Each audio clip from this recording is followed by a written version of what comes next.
Hello and welcome to the Arcimoto podcast. This week we're going to be talking with Jesse Fittipaldi, Arcimoto's Chief Strategy Officer. In this week's episode, we're going to be talking about Arcimoto's beginnings, big picture ideas, and answering questions that were sent in on Instagram and Twitter. Thanks for joining in. Hello, welcome to the show. Today we have with us Jesse Fittipaldi, the Vice President and Chief Strategy Officer, correct? Mostly Chief Strategy Officer at this point, yes. What did that transition look like? We just changed the organizational structure of the company and moved away from, for the time being, the president, vice president structure and moved more towards operational titles. Cool. And yeah. How'd you get into the position of being VP of Arcimoto at first, and then later on we'll talk about kind of the restructuring to become more of the CSO? I think it was probably being there during the building of the company. Yeah. When we, went from the small team of us working in a little computer office with the garage, prototyping vehicles, and then realizing that we were about to build a real company that solves a real problem. And, what are the departments that we need to be successful that don't exist? And, kind of Mark and I always looked at the problem, can we divide and conquer? Yeah. And so you were there from the very beginning, like the day one, or more of right when you guys started to go look at investors and become public? At what point did you join in the Arcimoto journey? I came in at the beginning of 2015. Mark and I were, he was teaching me about, how autonomous technology would change transportation, and I got really excited about this idea that this could be the moment when technology actually makes the choice for human beings, and if we organize all of that technology together well, we could make an impact on the carbon footprint of transportation and its footprint on how we live in cities. Pretty popular conversation now, but in the beginning of 2015, I don't think a lot of people had the vision that Mark had, and we started going. He started inviting me down to San Francisco to meet with Google for fun. Wow. And so I took some vacation and went down there with him, and then eventually that turned into me being invited to sit with him and Bill Hambrecht to discuss the first A round of Arcimoto's funding. And so what was cool for me was to witness both the agreement between the person who is investing and the person who has the vision, and how those, that moment in time when you get to see why both of those folks are teaming up to solve the problem. Yeah. And I realized that I had a unique opportunity to pursue a dream of helping build a company and a culture and solving a real problem, and doing that through the lens of the conversation that Bill and Mark had in that office in San Francisco that day, that beautiful, wonderful day of being able to come back. I call it the satchel full of gold, back to Eugene and start, pursuing the dream. And so why were you the person who went down with Mark for those talks? Did he ever tell you, or there's something about you? He's like, I want you kind of as a core teammate on this mission? I don't know. I think, I hope that at that time we shared the passion which most people, I think, at this company share, which is recognizing that we do have an opportunity to work on something that's meaningful, and it's not, I don't know, we talked a lot more about it's the product, but it's really the opportunity to reshape how we live how we work together, and I just feel like that was a lot more of the core of the excitement, and that if you find people that share those values, I think you recognize that in the future you'll probably land in the place you want to land. Beautiful. And so fast forward to today, what is your kind of daily workload or weekly? Like, what are your big goals that you're kind of attending to? Who do you work with on the team? Mm-hmm. What does the chief strategy officer of a company, and more specifically Arcimoto, do? Mm-hmm. You know, my perspective, right or wrong, is you know, looking for the things that need to be improved, and I hope that I fit the role of maintaining a consistent story across all of the departments, and so it's, you know, some of it's how do we work together. You know, there's the whole cultural part, and trying to figure that out, because I don't think anyone has got the magic bullet there.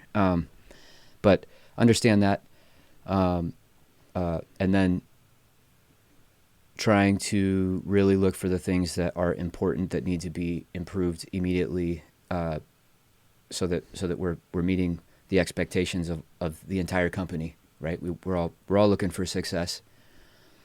And then at the same time, you know, it's a kind of a philosophical battle between the current state of problem solving, and then looking out into the future and where we want to be, and making sure that we are starting the programs at the right time, you know, getting the knowledge in place in the company to solve the big things that we're going after. Absolutely. Is there anything of that you can speak about that's not too forward looking, but like maybe you're excited about, that's on Arcimoto's horizon? You know, we spent a lot of time getting the product right. So if you look back at the history of our company and what we have done well and what we've taken the time to do, which is sometimes hard for people to appreciate that are outside of the company, is like actually getting the product right. And so now that we have achieved that, and that the team has been able to demonstrate, you know, our ability to then manufacture that product, which is a whole other feat in itself. Now we can start looking at what, you know, outsiders always want us to do, which is to scale. So now that we have, you know, kind of locked in those victories, it's really, now it's like, how do we get more people to experience the vehicle, sit in the vehicle, experience, you know, because everybody, it seems, most people that get to sit in the vehicle and rip around a block in San Diego or LA or Orlando or Eugene, Oregon, they get out of it just having experienced something that they think is really cool. And so now the efforts of the company really are, you know, getting more of that activity happening, and then translating that experience into, you know, vehicle sales. That's the beautiful part of rentals. It's almost advertisement that you get paid to have. You know, people are renting it out, and it's not just they rent it and done. Like, that's what kind of sells them on the vehicle. So were you there when rentals, like the idea of it first started? Oh yeah. Were you a big proponent of it, or what was that like? Yeah. 'Cause yeah. You know, No, it's such a good idea. And, you know, I think we have a gentleman that advises us a lot and has been part of the team for a long time. And that's Freese. And, John Freese? Yeah. And, you know, his pitch on it was like, you know, imagine if Ski-Doo actually owned all the Ski-Doos, you know, and because you look at, you know, all the lakes that have Ski-Doos on them, and those are not owned by Ski-Doo, you know, they're owned by all these other folks. And he just kept, you know, throwing that. We all had our different reasons for thinking it was a good idea, but I always liked his, like, very succinct answer to why that was such a good idea. And that's what's kind of different about Arcimoto's rentals compared to maybe a lot of other companies is Arcimoto still owns that vehicle at the rental center, right? Some Correct. people listening may not know that. And was that like a hard point that you and Freese, or maybe who said that as an idea that's like, we're not going to sell them to the rental centers. We're going to keep them and they're just going to rent them out for us. It's just looking at the business model and, and seeing what generates the most revenue, I guess. And there's that part of it, which would be the financial side of it, where it's kind of like, yeah, it makes more sense if you can successfully do it financially. But also, it's always about brand and the experience and trying to and maintaining control of that. So, that's truly the reason is that we want, Arcimoto hopefully becomes a lifestyle, and with that we need to show people what that lifestyle is, and I think the rental thing will do that well, and it will generate money too. So, and that's the lifestyle you live. You drove here today in your all white FUV. Yeah. How long have you had that for now? I got Milky right at the beginning of winter. It was perfect timing to give it the test. Yeah. I think I looked at the odometer when I got here. It has 840 miles on it. So I've had it for 3 or 4 months. And it's pretty substantial. Yeah. I was really surprised actually, because this is during COVID too, and I'm not traveling. I'm not commuting every day. I'm working from my house. So these are like 2 visits a week to the campus. So I don't know where those miles are coming from, and but it's been. I truly love Milky. I truly love that vehicle for many reasons. I think probably. Somebody asked me this the other day. They were like, "How does it feel to like drive around in a vehicle that you created?" And I was like, that is absolutely not how that feels, because I don't feel like I created it at all. I know all the faces that did, and I think that's what's cool is like how many people were involved in bringing that product to where it is now, and like how genuinely awesome that experience was. I think for everyone that was involved, it was hard. It was super hard. But now it's like, you drive around, you take a mundane thing like driving to work, and you look over and there's like 2 grandmas standing on the sidewalk, like smiling at you and giving you a thumbs up. That's like the coolest feeling ever. And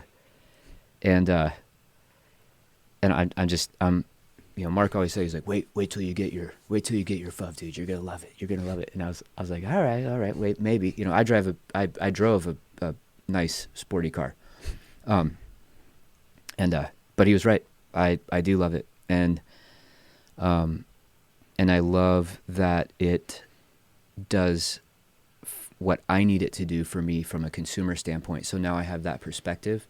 So it's like, well, if I'm the consumer, and I'm actually using it, what is it? Is it doing the thing I want it to do for me? And I feel like, I mean, you guys know I'm a little snotty. I feel like my perspective is I demand things of my consumer goods. And so the fact that it does meet it meets my expectations entirely, and I truly do love it. I'm excited to see and share that product with the world. That's probably a pretty transformational shift to be a part of Arcimoto in a key role for about 6.5 years, and then the last half of a year or so, you've actually been a consumer and a key member of it. Has that kind of changed your relationship with like your ideas involving the vehicles and what your priorities are?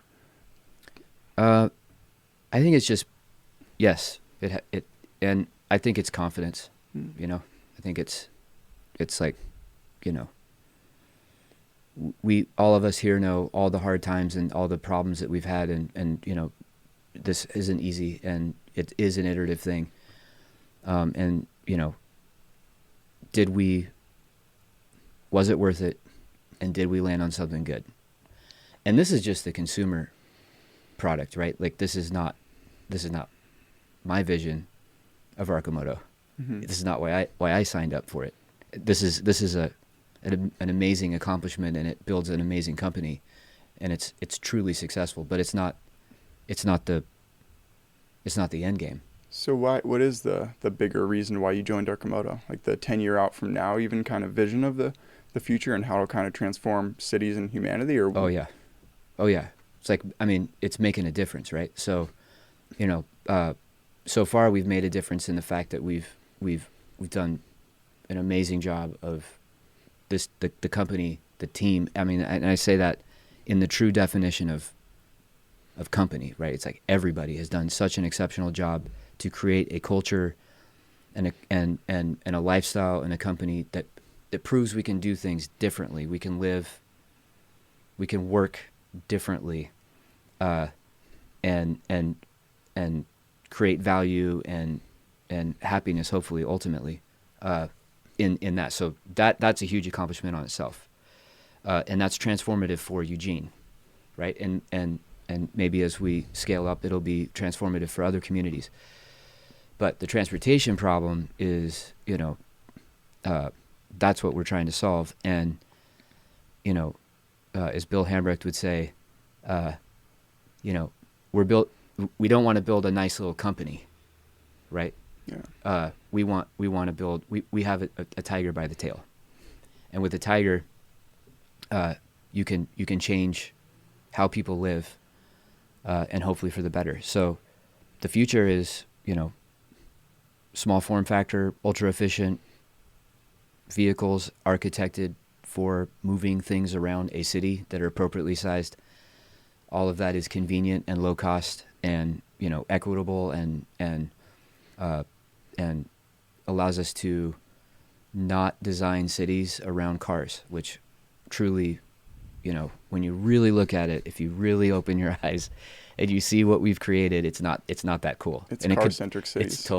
And every city's like it. And if you can imagine a different perspective in a city that isn't designed that way, the lifestyle for everyone is going to improve vastly. And I mean, that's worth fighting for. So this was the vision and the conversations you were having 7 years ago, and you just met Bill and you meeting Mark and going Yes. to have those conversations. Yes. Because that is a very common topic today. Yes. But 7 years ago, that's not something that would cross maybe. It wasn't trending on Twitter kind of thing. True. And in fact, I think even people that were in the industry in the Black Ops labs didn't even understand the potential for what they were truly working on. I mean, because a lot of us nerds, we get head down and we don't look up very much and then see, like, well, what could I do with this thing to reshape things for betterness? So they're like, trying to figure out whether the door gap is appropriate, and stuff like that, which becomes really important. It's like having a baby where you see it grow every day. You don't really notice that much. But then a friend has a baby and you see it a year later and it's like, whoa, Yes. that thing's really growing. So you've Yes. seen it day to day and day out for 7 years. Oh yeah. Yeah. It's unbelievable to step back and look at it from that perspective. I mean, to be able to walk on a 10-acre campus, for our new factory facility and see the vacuum forming, yesterday I was over watching the automated vacuum forming cell getting set up, and, the robot arm is, moving material around through, various stations, and it's mind-blowing, first off, that's where we have gotten to, and that we have a team of people that are, like, solving that problem and doing it. And 10 years ago, I mean, you could have done it, but it would have taken way more resource, way more time. And now it's like something that you can do relatively easier. And so a couple more kind of quick clarifying questions before we move to some Q&A from social media. Mm-hmm. Viewers have asked some questions, and that was, what was the kind of community like in those early days? Like, I don't know how small the team was when you joined, but like, what's it been like to view that small family grow into 250 people large? Mm-hmm. Well, it was very personal, so, we moved from like 6 to 15 to 25 to 35 pretty fast. And I think we sat around that target for a while. And so, you definitely, everybody.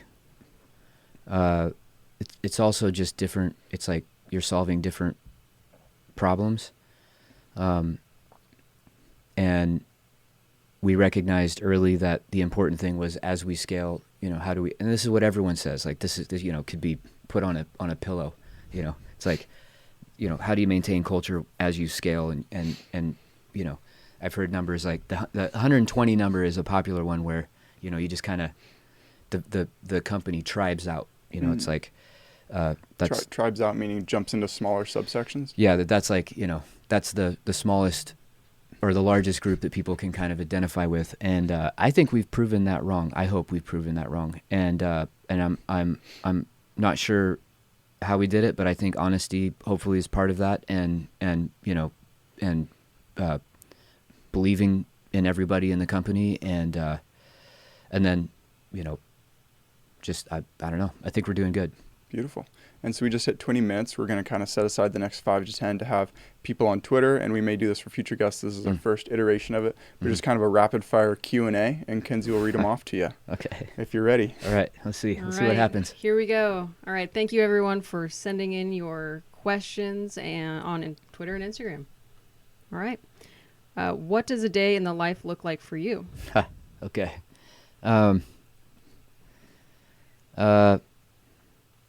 It's I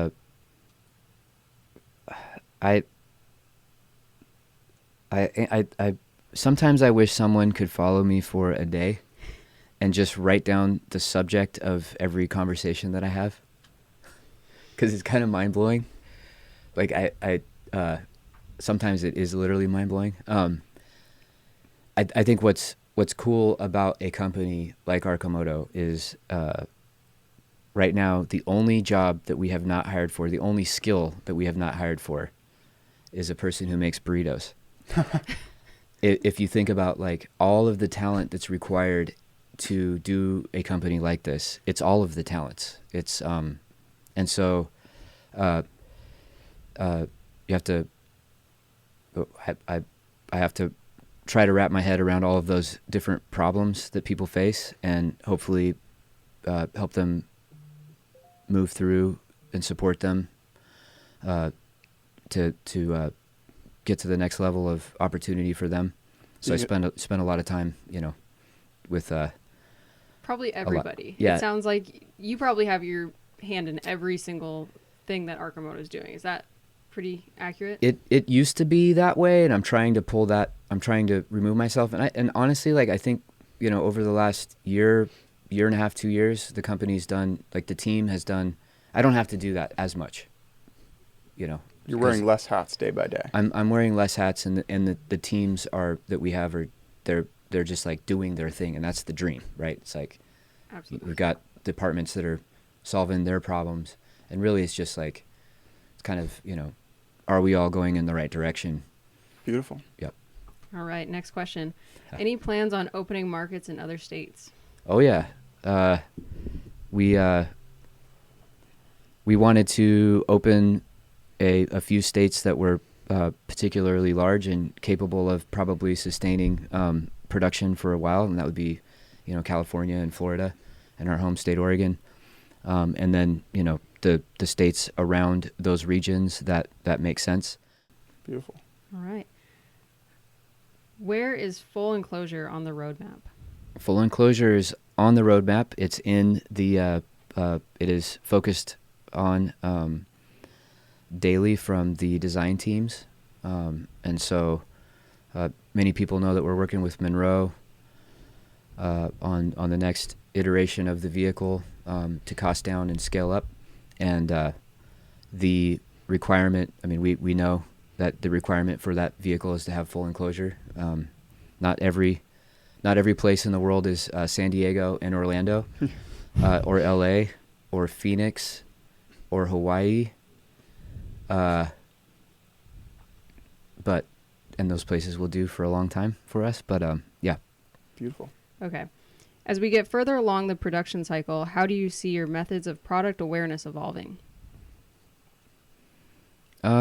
We have established a pretty decent product roadmap for the next 10 years, I think. I don't know if I see production scales, that changing our product roadmap very much.